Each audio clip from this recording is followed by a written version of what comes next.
algo que le daba mucho valor al proyecto y le sigue dando valor es que obviamente no genera ningún dólar. Y encima, el propietario de todo esto es la universidad, ¿ya? Cuando esto se convierte en un negocio, o por ejemplo, si es que el propietario fuera una empresa privada, ¿cuáles son los intereses de estas personas? ¿Y qué garantía tienes que no están ocultando información o alterándola para su propio beneficio? Wow. Entonces, lo mismo también pasa con el gobierno. O sea, tanto si hay intereses privados o públicos, un poco se altera esta noción de que eres transparente.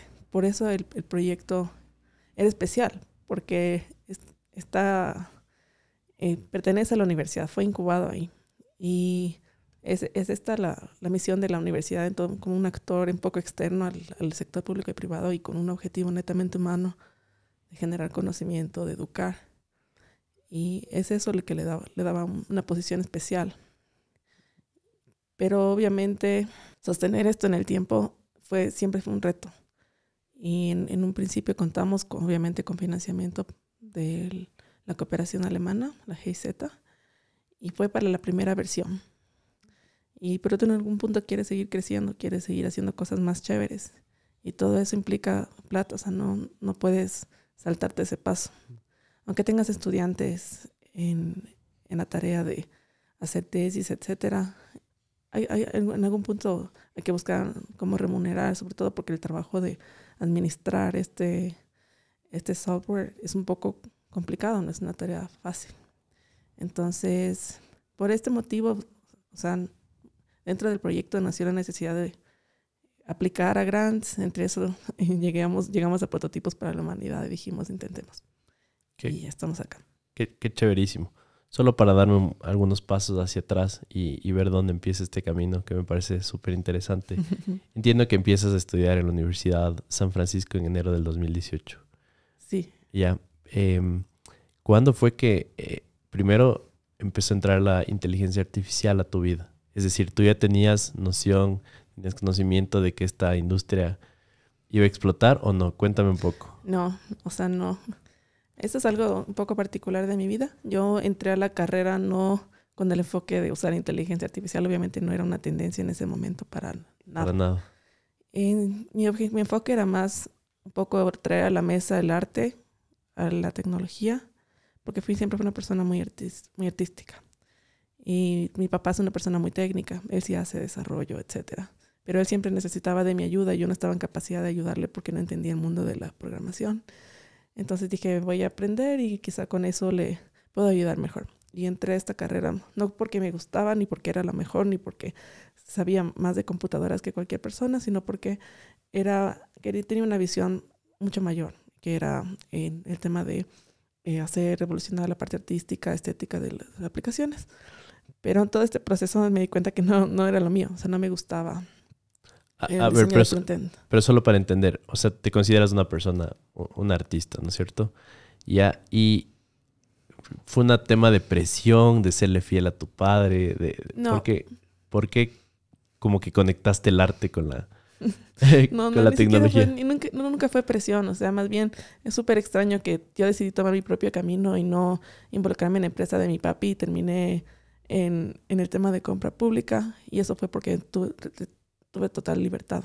Pero en algún punto tú, cuando eres artista, tú sabes, o por lo menos en mi cabeza siempre es como, o sea, el tema de la plata por un lado, sí, siempre tienes que saber qué va a pasar, pero es más un tema del desafío, o sea, hacer lo que te gusta, a mí no me resultaba desafiante, pero el hecho de meterme al mundo de la programación y lo veía como un desafío bien grande, y encima traer esto a la mesa, que era un portafolio que nadie tenía, me pareció una oportunidad.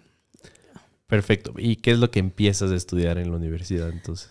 Empecé estudiando ciencias de la computación. De entrada. De entrada. Sí, fue una decisión que fue cuestionada por muchos de mis profesores del colegio, que sabían que yo tenía este perfil y termino en un campo técnico. Sí. Claro. Ajá, obviamente siempre, por ejemplo, las matemáticas siempre me fue bien, pero, por ejemplo, el tema de las ciencias, que es algo que tienes que, en algún punto de tu carrera, dominar. O sea, tienes que pasar por clases de física, química. Y bueno, las matemáticas, como dije, eso sí, se puede, nunca tuve problema. Pero el tema de la física era algo que tenía que cruzar para sacar este título. Entonces sí, era un tema que no tenía mucho sentido. Fue una decisión absurda a los ojos de muchas personas. Pero sí hice un espacio dentro de esta carrera. Y sí, más bien, ¿cómo llegué a este punto? Porque yo fui seleccionada, ni siquiera apliqué para estar en este proyecto, sino que fui seleccionada. Entonces, es un poco de traer a la mesa algo nuevo, en donde todo el mundo, por ejemplo, está haciendo lo que le gusta, todo el mundo le gustan las computadoras, ¿y qué más? Entonces, es un tema de para un proyecto como ya más grande necesitas otras habilidades, o sea, saber escribir bien, o por lo menos en mi caso era revisar mucha documentación escrita, y encima sí tienes que tener las bases de programación para entender muy bien y quizá improvisar un poco por ese lado. Pero fue este conjunto de habilidad sobre otra que me destacó en esta carrera. Qué chévere. Claro, fue como un momento de serendipia, ¿no? Podemos llamarle así. Porque realmente no estabas buscando involucrarte en este proyecto. No, o sea, no. Ajá. Obviamente veo que eres una persona muy ambiciosa y estabas tratando de desempeñarte en el área y de pronto salió esta oportunidad, ¿no? Sí. Entonces, como yendo en el punto medio en tu educación aquí en la San Francisco, ¿ya empezaste en algún momento a escuchar de inteligencia artificial? ¿Se empezó a hablar? El tema de la inteligencia artificial como tal no me lo trajo hasta el momento que estaba involucrada en el proyecto.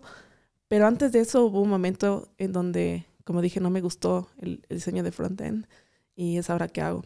Y a mí hay muchas ramas técnicas. Obviamente la ciencias de la computación es un campo enorme. O sea, no, como persona es imposible especializarte en todas las posibles ramas de esta carrera. Claro, la gente casi no entiende, ¿no? La magnitud. Sí, no. O sea, cuando estás ahí te das cuenta que es una tarea enorme y más bien es imposible abarcar todo lo que es seguridad, después redes, desarrollo, después el tema en donde realmente encontré un espacio para mí era en los datos. O sea, en ese momento no tenía que haber inteligencia artificial de por medio, pero el tema de los datos. Solo para regresar a tu hipótesis que me parece interesante, es como que tú en la parte del front-end, para la gente que no entiende programación, es cómo se ve y cómo funciona visualmente, ¿no? Es como la experiencia de usuario, por así decirlo. Sí, exacto. No te gustaba, tú decías esto no funciona. Y hablando en general de muchas aplicaciones o de cómo funciona el front-end en la programación en sí, ¿te referías? Sí, o sea, el tema de lo que me resultó frustrante era que era más no tenía la libertad artística que pensé que podía tener. Estaba muy condicionada, por ejemplo, dónde poner el botón y que el botón siempre esté centrado dependiendo de cómo es la pantalla. Entonces, ese tipo de tareas yo sentí que obviamente estaba perdiendo mucho tiempo ahí y no tenía la libertad creativa que tengo, por ejemplo, cuando abro una herramienta como Illustrator. Entonces, yo dije, bueno, la parte de arte lo puedo hacer aparte. O sea, no tiene por qué estar en mi vida, pero ahí llega el momento en donde dices, entonces, ¿qué hago? No me podía cambiar de carrera. Y más bien era un tema de buscar un área dentro de las ciencias de la computación en donde yo sentía que mis talentos se iban a aprovechar mejor. Y como dije, terminé en el tema de las ciencias de datos. Sí. Buenísimo. Entonces te involucras en el proyecto, ya, para seguir la línea del tiempo. ¿Qué es lo que empezaste a trabajar en? ¿Qué es lo que empezaste a descubrir? ¿Cómo te fuiste enamorando de este proyecto? Ya, entonces este proyecto yo llegué porque en todo este journey que ha sido mi vida, yo terminé en un concurso de detección de riesgos de corrupción en datos de emergencia, en compras de emergencia de la pandemia. Fue un concurso en el que terminé porque yo quería hacer data visualization, sí, o sea, que es la parte artística de los datos. Pero más bien ahí terminé haciendo un poco de análisis y agarré un poco de experiencia en este tema. Y ya más luego fui contactada para esta oportunidad y fue como, ¿por qué no? O sea, encima, pero es algo que, a una oportunidad a la que mucha gente no le hubiese dicho que sí, por el dominio de los datos, porque, o sea, los datos son muy amplios, o sea, hay datos de cualquier cosa. Pero compra pública a la gente le daba un dolor de cabeza porque es encima la parte legal y no sé, hasta ahorita que ya estoy acá me cuesta entender por qué a la gente no le gusta este tema. Pero a mí me atrajo mucho, sobre todo porque dentro de este proyecto había un componente muy humano. En este caso sí estábamos en el fondo detectando o analizando comportamientos. Y ahí viene el lado en donde yo digo que ahí me sentía aprovechada. Porque la parte artística y todo eso tenía un componente de que también me gustaba entender a la persona, más que las computadoras, más que los objetos, eran la gente. Entonces, el dominio de la compra pública es netamente humano. Entonces, la tarea era cómo analizamos esto, específicamente con la tarea de detectar comportamientos sospechosos. Pero yo no empecé haciendo eso, ¿sí? La tarea era, mira, este proyecto en ejecución.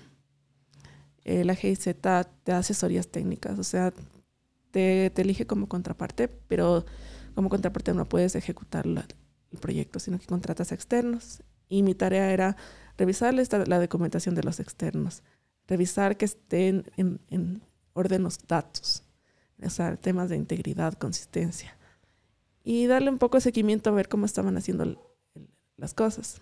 Y así empecé. O sea, no fue ahora cuando los chicos entran en proyectos porque quieren hacer inteligencia artificial, pero yo tuve que empezar por algo muchísimo más básico e ir ascendiendo. Okay. Claro, o sea, era como, ¿cómo solucionamos esto? Estas son las herramientas que hay actualmente. Uh-huh. No lo estaban haciendo muy diferente a de por sí cómo funciona en sí la compra pública, ¿no? Uh-huh. Un trabajo un poco más manual, por así decirlo. Ajá. Luego fue que empezó a aparecer esta tecnología, supongo yo, que como un medio para eficientar el proceso. Tú nos vas a contar un poco más Claro. de detalles.